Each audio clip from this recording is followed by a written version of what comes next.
નમસ્કાર દર્શક મિત્રો, આપ જોઈ રહ્યા છો ન્યૂઝ પોઈન્ટ ચેનલ। મુખ્ય સમાચાર જોતા પહેલા એક નજર કરીએ આજની હેડલાઇન્સ પર।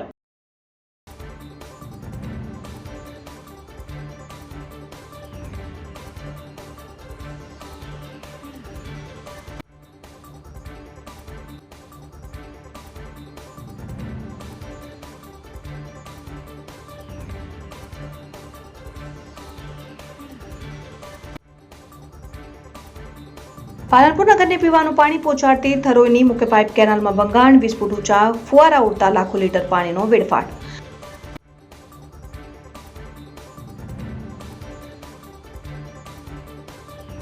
પાલનપુરમાં પાર્ક કરેલી કારમાં લાગી આગ ઉપર કાબુ આવે તે પહેલા કાર આગમાં ખાક।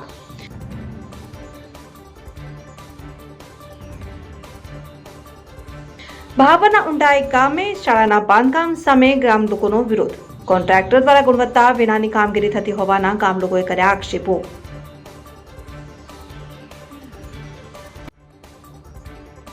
આગથડા પોલીસે નકલી ઘીના કારોબારનો કર્યો પર્દાફાશ। આગથડા ગામે ફૂડ વિભાગની ટીમે તપાસ કરતા નકલી ઘી હોવાનું આવ્યું સામે। લોકસભા ચૂંટણી પહેલા 65 નાયબ પોલીસ અધિક્ષકોની બદલી। પાલનપુર ડીસા અને ડીસાના પોલીસ અધિક્ષકની કરાઈ બદલી। હવે જોઈએ મુખ્ય સમાચાર વિગતવાર। પાલનપુરમાં પીવાનું પાણી પહોંચાડતી ધરોઈની મુખ્ય પાઇપલાઇનમાં ભંગાણ થતા લાખો લીટર પાણીનો વેડફાટ। પાલનપુરના વીરપુર પાટિયા નજીક ધરોઈની મુખ્ય પાઇપલાઇનમાં ભંગાણ સર્જાયું। પાઇપલાઇનમાં ભંગાણ સર્જાતા 20 ફૂટ જેટલા ઊંચા ફુવારા ઉડતા લાખો લીટર પાણીનો વેડફાટ થયો હતો, છતાં હજુ સુધી તંત્ર દ્વારા કોઈ કાર્યવાહી નહીં કરાતા લોકોમાં રોષ જોવા મળી રહ્યો છે। ધરોઈના મુખ્ય પાઇપલાઇનની પાલનપુર શહેરને પીવાનું પાણી પૂરું પાડવામાં આવે છે, ત્યારે પાઇપલાઇનનું સત્વરે રિપેરિંગ કરાય તે જરૂરી છે, નહીંતર પાલનપુર નગરજનોને પીવાના પાણી માટે તંગી સર્જાય તેવી સ્થિતિ ઊભી થઈ શકે તેમ છે। બનાસકાંઠા લોકસભા ચૂંટણીમાં ભાજપના ઉમેદવારે ભાજપ કાર્યકરો અને આગેવાનોને ત્યાં મહેમાનગતિ શરૂ કરી દીધી છે અને એક કાર્યકર્તાઓના ઘરે જઈને ભાજપે કરેલા વિકાસ કામોને લોકો સમક્ષ રજૂ કરીને જીત અપાવવા અપીલ કરી રહ્યા છે। બનાસકાંઠામાં ભાજપ અને કોંગ્રેસ બંને પક્ષે ઉમેદવાર જાહેર કરતા જ ઉમેદવારોએ ચૂંટણી પ્રચાર શરૂ કરી દીધો છે, જેમાં આજે ભાજપના ઉમેદવાર ડોક્ટર રેખાબેન ચૌધરી ડીસામાં ભાજપ કાર્યકર્તાઓ અગ્રણીઓના ઘરે જઈ મુલાકાત કરી હતી અને ડીસાના મારુતિ પાર્ક ખાતે રહેતા અને નગરપાલિકામાં શાસક પક્ષના નેતા વાસુભાઈ મૂળ અને બનાસકાંઠા જિલ્લા યુવા ભાજપ કોષાધ્યક્ષ હિતેશભાઈ મૂળના ઘરે જઈને મુલાકાત કરી હતી, જે સમયે ગુજરાત પ્રદેશ યુવા ભાજપ પ્રમુખ પ્રશાંત કોરાટ, પ્રદેશ યુવા ભાજપ મહામંત્રી નરેશ દેસાઈ, પાલનપુરના પૂર્વ ધારાસભ્ય રેખાબેન ખાણેશા, જિલ્લા યુવા ભાજપ પ્રમુખ સાગર ચૌધરી, જિલ્લા યુવા ભાજપના મહામંત્રી અલ્કેશ જોશી, રમેશભાઈ દેસાઈ, ડીસા શહેર યુવા ભાજપ પ્રમુખ આશીષ શાહ સહિત ભાજપના અગ્રણીઓ ઉપસ્થિત રહ્યા હતા। આ પ્રસંગે ઉમેદવાર ડોક્ટર રેખાબેન ચૌધરી તમામ કાર્યકર્તાઓએ ભાજપે કરેલા વિકાસના કાર્યોથી જનતાને અવગત કરાવવા માટે અને આ જ વિકાસની રફતારને આગળ વધારવા માટે ભાજપના ઉમેદવારને જંગી બહુમતીથી જીતાડવા માટે અપીલ કરી હતી। ડીસા યુવા સંગઠને પણ તેમને જિલ્લામાં સૌથી વધુ લીડ આપવા માટેની બાંહેધરી આપી હતી। પાલનપુરની ગ્રામ વિકાસ એજન્સીની કચેરી આગળ પાર્ક કરેલી કારમાં એકાએક આગ લાગતા દોડધામ મચી। ઉનાળાના આકરા તાપ વચ્ચે હવે વાહનોમાં આગ લાગવાના બનાવ બની રહ્યા છે। પાલનપુરની ગ્રામ વિકાસ એજન્સીની કચેરી આગળ પાર્ક કરેલી કારમાં અચાનક જ આગ લાગી હતી અને સ્થાનિક લોકો અને ગ્રામ વિકાસ એજન્સીના કર્મચારીઓએ ફાયર સેફટીની બોટલો અને પાણીનો મારો ચલાવી આગ ઉપર કાબુ મેળવવાનો પ્રયાસ કર્યો હતો, છતાં આગ ન બુઝાતા આગમાં કાર બળીને ખાખ થઈ ગયું। ઘટનાની જાણ બાદ ઘટના સ્થળે પાલનપુર પાલિકાનું ફાયર ફાઇટર પહોંચ્યું હતું અને પાણીનો મારો ચલાવી આગ ઉપર કાબુ મેળવ્યો હતો। આગ લાગતા ઘટના સ્થળે લોકોના ટોળા ઉમટ્યા હતા, જોકે આગ કયા કારણસર લાગી તે જાણી શકાયું નથી। ભાભર પોલીસની માનવતા મહેકી ઘાયલ વિદ્યાર્થીને પરીક્ષા ખંડ સુધી પહોંચાડ્યો। બોર્ડની પરીક્ષા આપવા જતા વિદ્યાર્થીને રોડ અકસ્માત થતા પગના ભાગે ઈજા પહોંચી। ઘટનાની જાણ ભાભર પોલીસને થતા તાત્કાલિક ઘટના સ્થળે પહોંચી જઈ ઈજાગ્રસ્ત વિદ્યાર્થીને મારુતિ હોસ્પિટલ ભાભર ખાતે સારવાર અર્થે ખસેડાયો। તુરંત જ વિદ્યાર્થીને પરીક્ષા આપવા માટે ભાભરની મોડર્ન સ્કૂલ ખાતે પોતાના પરીક્ષા ખંડ સુધી પહોંચાડ્યો હતો। આમ પરીક્ષા દરમિયાન ભાભર પોલીસ દ્વારા સરાહનીય કામગીરી કરીને માનવતા મહેકાવી હતી ને એક વિદ્યાર્થીનું વર્ષ બગડતું બચાવી સરાહનીય કામગીરી કરવામાં આવી। ગુજરાતમાં લોકસભાની ચૂંટણીને પગલે 85 નાયબ પોલીસ અધિક્ષકોની બદલી કરવામાં આવી છે, જેમાં બનાસકાંઠામાં પણ ડીસા, દિયોદર અને પાલનપુર સહિત 3 પોલીસ અધિક્ષકોની બદલી કરાઈ। લોકસભાની ચૂંટણીની તારીખ જાહેર થવાની હવે ઘડીઓ ગણાઈ રહી છે, ત્યારે ગુજરાત સરકાર દ્વારા એક પછી એક સરકારી વિભાગના અધિકારીઓની બદલીઓનો દોર ચાલુ રહ્યો છે। અંતર્ગત ગુજરાતમાં કુલ 65 નાયબ પોલીસ અધિક્ષકોની બદલી કરવામાં આવી છે અને બનાસકાંઠા જિલ્લામાં પણ ડીસા, દિયોદર અને પાલનપુર સહિત કુલ 3 નાયબ પોલીસ અધિક્ષકોની બદલી કરવામાં આવી છે।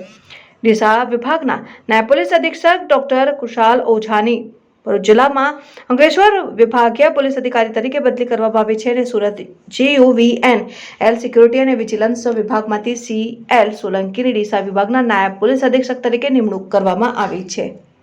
વડગામ તાલુકાના નરાસડ ગામથી મોલોસણા ગામ તરફ જતા રોડની આજુબાજુ લોકો દ્વારા દબાણ કરી દેતા વાહન ચાલકો અને રાહદારીઓ પરેશાન. નાના મોટા વાહન ચાલકોને રોડ ઉપર ચાલવું પણ મુશ્કેલ લાગતા વળગતા રોડ ખાતાના અધિકારીઓ અને પંચાયતના સદસ્યો ઘોર નિદ્રામાં જાગી સત્વરે રોડ ખુલ્લો કરાવે તેવી માંગ ઉઠવા પામી છે.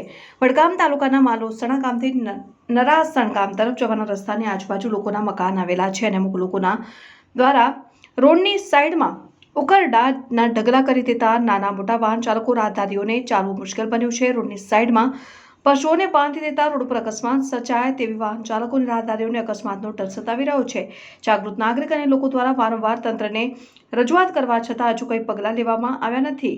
કોઈ મોટી દુર્ઘટના સર્જાય પછી તંત્ર જાગશે તેવું લોકમુખે ચર્ચાઈ રહ્યું છે. ડીસાના માલગઢ ગામે શંકાસ્પદ ઘી પકડાતા પોલીસ સહિતની ટીમોએ તપાસનો ધમધમાટ શરૂ કર્યો. આગથળા પાસેથી શંકાસ્પદ બનાસ ઘીના ડબ્બા પકડાતા પોલીસે આરોપીના ઘરે પહોંચીને તપાસ કરતા બનાસના લેબલવાળા ખાલી ડબ્બા, વજન કાંટો, ઢાંકણા મળી આવતા પોલીસે આગળની કાર્યવાહી હાથ ધરી.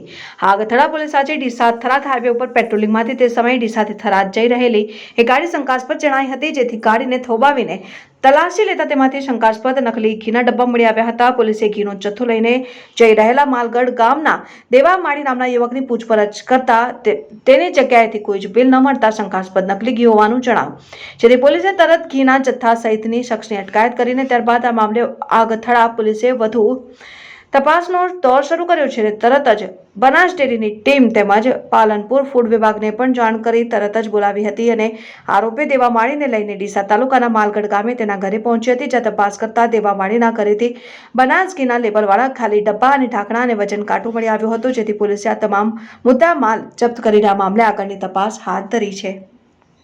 બાબરમાં વોટર ટ્રીટમેન્ટ પ્લાન્ટ, પાણીની પાઇપલાઇન અને વડ તલાવનું ડેવલપમેન્ટનું ખાતમુહૂર્ત કરાયું. લોકસભાની ચૂંટણી નજીક આવતા જ ભારતીય જનતા પાર્ટીના નેતા આગેવાનો દ્વારા વિકાસના કામોના લોકાર્પણ કરવામાં આવી રહ્યા છે. 15 માર્ચના રોજ બનાસકાંઠા જિલ્લા ભાજપ પ્રમુખ કીર્તિસિંહ વાઘેલાના હસ્તે બાબરમાં 21 કરોડના વિકાસના કામોના ખાતમુહૂર્ત કરાયા, જેમાં બાબર નગરપાલિકા વિસ્તારમાં આવેલ નવીન વોટર ટ્રીટમેન્ટ પ્લાન્ટ, પાણીની પાઇપલાઇન નાખવાનું કામ ₹12.96 કરોડના ખર્ચે બનશે અને બાબર જૂનાના બનેલ વડ તળાવ ડેવલપમેન્ટનું કામ ₹4.92 કરોડના ખર્ચે કરવામાં આવશે અને ખાડિયા વિસ્તારમાં નવીન બગીચાનું કામ ₹2.45 કરોડના ખર્ચે કરવામાં આવશે. આમ બાબરમાં જિલ્લા ભાજપ પ્રમુખ કીર્તિસિંહ વાઘેલા, જિલ્લા મહામંત્રી કનુભાઈ વ્યાસ, ગુજરાત પ્રદેશ પ્રમુખ નૌકાબેન પ્રજાપતિ, પાલિકા પ્રમુખ સાકરબા બલુભા રાઠોડ, ચીફ ઓફિસર પાયલબેન દેસાઈ, શહેર પ્રમુખ અમૃતભાઈ માળી, પૂર્વ પ્રમુખ હરિભાઈ આચાર્ય, પાલિકાના સદસ્યો, આગેવાનો, નગરજનોની ઉપસ્થિતિમાં લોકોની સુખાકારી માટે અનેક વિકાસના કામોનું ખાતમુહૂર્ત કરાયું. કાર્યક્રમ દરમિયાન ઉપસ્થિત મહાનુભાવો દ્વારા પ્રવચનમાં ભાજપ સરકાર દ્વારા કરેલા વિકાસ કામોની લોકોને વાકેફ કરવામાં આવેલ અને વિરોધ પક્ષના ધારાસભ્ય પણ ટિપ્પણી કરવામાં આવેલ.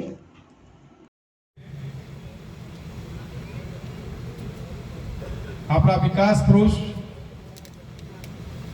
અને દેશના યશસ્વી વડાપ્રધાન અને વૈશ્વિક નેતા નરેન્દ્રભાઈ મોદી સાહેબે ગુજરાતના મુખ્યમંત્રી તરીકે કરેલી વિકાસ યાત્રા દેશના પ્રધાનમંત્રી તરીકે સતત આજે ચાલુ રહી છે. વિકાસ વિશે બેન શ્રી નૌકાબેને ઘણી બધી વાત કરી. વિકાસની વાત કરીએ તો આજે બાબર ભાજપ સરકાર દ્વારા એ બદલાયેલું બાબર લાગે છે. આપણે અહીં બેઠા છીએ સભામાં, જેના વિસ્તારને આપણે ખાડિયા તરીકે ઓળખતા, અને આ વિસ્તાર કેવો હતો એ બધા આપણે જોયેલો છે. આજે આ વિકાસના કારણે ભાજપનું હૃદય સમાન એક એપી સેન્ટર કેવું તો વિકાસનું કહી શકાય એવો ખાડિયા વિસ્તાર બન્યો છે, જેમાં શોપિંગ સેન્ટરો, માર્કેટ યાર્ડ, ગાર્ડન નું આજે આપણે ખાતમુહૂર્ત કર્યું. અને વિકાસના એપી સેન્ટરની સાથે સાથે પિકનિક એપી સેન્ટર પણ આ વિસ્તાર બની રહે એ પ્રકારનો આપણા માન્ય મુખ્યમંત્રી શ્રી ભૂપેન્દ્રભાઈ પટેલ સાહેબની સરકાર દ્વારા આયોજન થઈ રહ્યું છે. આ વિસ્તારના વિકાસ માટે આપણા વિસ્તારના પૂર્વ ધારાસભ્ય અનિલભાઈ માળીએ પણ ઘણું બધું કામ કરેલું અને આ વિકાસ યાત્રાને આગળ વધારવા માટે આપણા વિસ્તારના પૂર્વ ધારાસભ્ય, પૂર્વ રાજ્ય સરકારના મંત્રી અને વર્તમાન ગુજરાત વિધાનસભાના અધ્યક્ષ શ્રી શંકરભાઈ ચૌધરી સાહેબ દ્વારા એમને એવું કહી શકાય કે જેમને વિકાસના દ્વાર બાબર માટે ખોલી નાખ્યા હતા. ભાભર તાલુકા ઉંડાઈ ગામે નવીન શાળાના બિલ્ડિંગ કામમાં લલ્યાવાડી. રાજ્ય સરકાર દ્વારા વિકાસના અનેક કામો કરવામાં આવી રહ્યા છે, પરંતુ ક્યાંક ને ક્યાંક કેટલાક ભ્રષ્ટાચારી સરકારી બાબુઓ અને કોન્ટ્રાક્ટરોની મિલીભગતથી વિકાસના કામોમાં ભ્રષ્ટાચાર કરીને હલકી ગુણવત્તાવાળા કામ કરવામાં આવતા હોય છે. જાગૃત નાગરિકો દ્વારા આવા કામ બાબતે મૌખિક અને લેખિતમાં જવાબદાર તંત્રને રજૂઆત કરવામાં આવે, તેમ છતાં કામની ચકાસણી વગર આંખ આડા કાન કરીને સબ સલામતના બણગા. બોલો. હા, હવે અમારું કેવું સાહેબ એવું છે કે આ પહેલાં જે એમણે થોડું વીક કામ કરેલું હતું, પણ એની પાસે હવે જો સારું કામ થાય તો છોકરાના ભવિષ્ય માટેનું છે કે કાલે ઉઠીને એમને કોઈ 5-25 વર્ષે કોઈ વાંધો ના થાય. આ તો છોકરા માટેનું છે, કોઈ આપણા ઘર માટેનું કોઈ છે નહીં, બરાબર. એટલે મારું કેવું મતલું છે કે હવે સારું કામ કરતા હોય તો છોકરાનું ભવિષ્ય સારું રહે એમ ચેડે. બસ પરમા રઘુભાઈ ગેમરભાઈ ગામુંડે. તમે કોઈને આ ખરાબ કામ વિશે રજૂઆત કરી? ગામના 25 જણાને સાહેબ, ગામના 25 જણા આવ્યા હતા જ્યારે પાયાની કામ એમને કર્યું, લેન્ટર બેન્ટર ભર્યું હતું એ વખતે કોપીની વખતે, તો ગામને 25 જણાની આવેલા હતા. એમની બધી રજૂઆત હતી, છતાં એમને એવી રીતનું કામ કર્યું. એની પાસે સુધારો સારો કરે તો સારું કહેવાય. એસએમસીને અને ઈઆરસી હા, જાણ કરી કરી લીધી. એ વખતે હોય મીટિંગમાં એમને જાણ કરી લીધી કે આ થોડુંક શિક્ષકો કહેતા કે આ થોડુંક સારું કામ કરો તો સારું કહેવાય.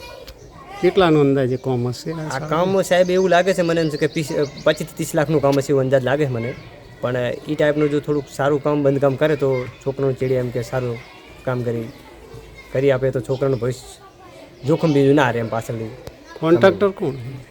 તો સાહેબ પૂછવું પડે આપણે. ડીસા તાલુકાના જૂના ડીસા ગામે ઉછીના પૈસા ના આપતા કૌટુંબિક સંબંધીઓએ માસી અને ભાણી પર જીવલેણ હુમલો કર્યો. પથ્થરો વડે હુમલો કરતા ગંભીર રીતે ઇજાગ્રસ્ત માસી ભાણીને સારવાર માટે ડીસાની સરકારી હોસ્પિટલમાં ખસેડાયા. ડીસા તાલુકાના ડુવા ગામે રહેતા ભારતીબેન મુકેશભાઈ પટની જૂના ડીસા ગામે શાકભાજીની લારી ચલાવી પરિવારનું ગુજરાન ચલાવે છે. તેમની મદદ માટે તેમની ભાણી પૂજા પિંકીબેન પટની પણ તેમની સાથે આવે છે અને આ બંને લારી ઉપર શાકભાજી વેચી રહ્યા હતા. તે સમયે તેમના કૌટુંબિક સંબંધીઓ આવી ભાણી પાસેથી પૈસા માંગ્યા હતા, પરંતુ ભાણીએ પૈસા આપવાનો ઇનકાર કરતા બોલાચાલી થઈ હતી અને બાદમાં ઉશ્કેરાઈ ગયેલા સંબંધીઓએ ભાણી ઉપર પથ્થર વડે હુમલો કરી બ્લાઉઝમાં મૂકેલ પૈસા જબરદસ્તીથી કઢાવ્યા હતા.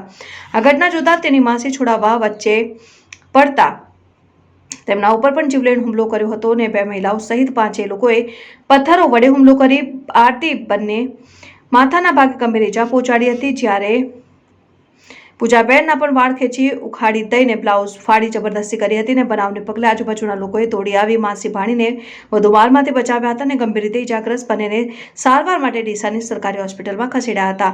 ઇજાગ્રસ્ત માસી ભાણીએ સારવાર કરાવી પોલીસ ફરિયાદ નોંધવાની તજવીજ હાથ ધરી છે. પૂજા છે અને મારી માસીની દુકાને મદદ કરાવવા જાઉં છું. મારી માહાના કાકા છે એ બહુ હેરાન કરે અમને, અને મારી માસીના પૈસા મારા જોડે હતા. મારી માસીના પૈસા મારા જોડે હતા 3-4 હજાર રૂપિયા. એ મારી માસીના કાકા હારાનો જમાઈ છે, એ લેવા માટે આવ્યો. હું પૈસા નથી આલતી એટલે મારા જોડે જબરદસ્તી કરી અને મારા આ કપડાં ફાડી નાખ્યા અને બહુ જબરજસ્તી કરી. હું પૈસા નથી આલતી તોય પણ મારીને આ બાલ તોડીને બધા પૈસા મારા જોડેથી લઈને જતો રહ્યો. અને મારી માસીને બહુ જ મારી માસી હાલ હોસ્પિટલમાં દાખલ છે અને પથ્થર મારતા હતા. માસીની દુકાને હું મદદ કરાવવા જાઉં છું. મારી માસીને બીજા છોકરા મોટા નથી, એના છોકરા નાના છે એટલે ભણવા જાય એટલે હું એમને મદદ કરાવવા જાઉં છું. અને મારી માસી એમના કાકા હારા છે ને, મારી માસીને બહુ ત્રાસ આપે છે. અને મારા માસીનો કાકા હારાનો જે નાનું જમે છે ને, મારી જોડે મારી માસીના પૈસા 3000 રૂપિયા હતા ને મારી જોડે લેવા આવ્યો. મેં ના લે એટલે મારી જોડે જબરદસ્તી કરી અને કપડાં મારા ફાડી નાખ્યા અને મારા જોડેથી પૈસા લઈને દારૂ પીવા માટે પૈસા લઈને જતો રહ્યો. શું શેની માથાકૂટ થઈ હતી? પૈસા માટે પૈસા લેવા આવ્યો ને મારા બધા બાલ તોડી નાખ્યા, માથાના અને પૈસા લઈને જતો રહ્યો. પછી 3000 રૂપિયા હતા એ લઈને જતો રહ્યો. શું નામ તમારું? પૂજાબેન. અગ્રવાલ મહિલા મંડળ ડીસા દ્વારા સુદામા વૃદ્ધાશ્રમને ટીવી ભેટ આપવામાં આવી. ડીસા ખાતે લક્ષ્મીનારાયણ સોસાયટી પાસે 12 વર્ષથી કાર્યરત સુદામા વૃદ્ધાશ્રમમાં હાલ 14 પુરુષ અને 4 મહિલાઓની સારસંભાળ સંચાલિકા આશાબેન રાજપુરોહિત દ્વારા રાખવામાં આવ્યું છે. વડીલો સાંપ્રત બાબતોથી વાકેફ થાય અને તેઓને મનોરંજન મળે, સત્સંગનો લાભ મળે અને આધ્યાત્મિક પ્રસંગો સ્થળોને જોઈને શક્ય તેવા ઉમદા હેતુથી અગ્રવાલ મહિલા મંડળ ડીસા દ્વારા એક LED ટીવી ભેટ આપવામાં આવી. અને આ પ્રસંગે શ્રીમતી કૌશલ્યાબેન અગ્રવાલ, રેણુકાબેન, અમિતાબેન, વર્ષાબેન, રેખાબેન, પુષ્પાબેન, પ્રભાબેન, શારદાબેન, સીતાબેન અગ્રવાલ અને પ્રવીણભાઈ સાધુએ હાજર રહીને વડીલોના આશીર્વાદ મેળવ્યા. સંચાલિકા આશાબેન રાજપુરોહિત દ્વારા ખૂબ જ ખુશી વ્યક્ત કરીને સૌનો આભાર માનવામાં આવ્યો. હા, હું 4-5 વર્ષથી રહું છું. જે ટીવી જે મહિલા મંડળની ટીવી આપી એ મનોરંજન છે, અમે ખુશી છીએ. બરાબર, અમને સારું લાગ્યું. સમજાય. નામ આશાબેન કાંતિલાલ રાજપૂત છે. આજે અમને અગ્રવાલ મહિલા મંડળે ટીવી આપી. અમને ટીવી આપી મોટી વસ્તુ છે, પણ અવારનવાર અમને અગ્રવાલ મહિલા મંડળ મદદ કરતું રહે છે. જેથી અમને ટીવી આપી, હું મારા વડીલો બધા ખુશ થઈ ગયા કે અમે ધાર્મિક વસ્તુ જોઈશું, સમાચાર જોઈશું, કોઈ ભજન સાંભળીશું, એવું અમે જોઈ અને ખૂબ ખુશી અનુભવીએ છીએ. આજે દર્શકો હતા ત્યાર સુધીના સમાચાર. હવે પછીના નવા સમાચાર સાથે ફરી મળીશું. ત્યાર સુધી જોતા રહો ન્યૂઝ પોઈન્ટ ચેનલ.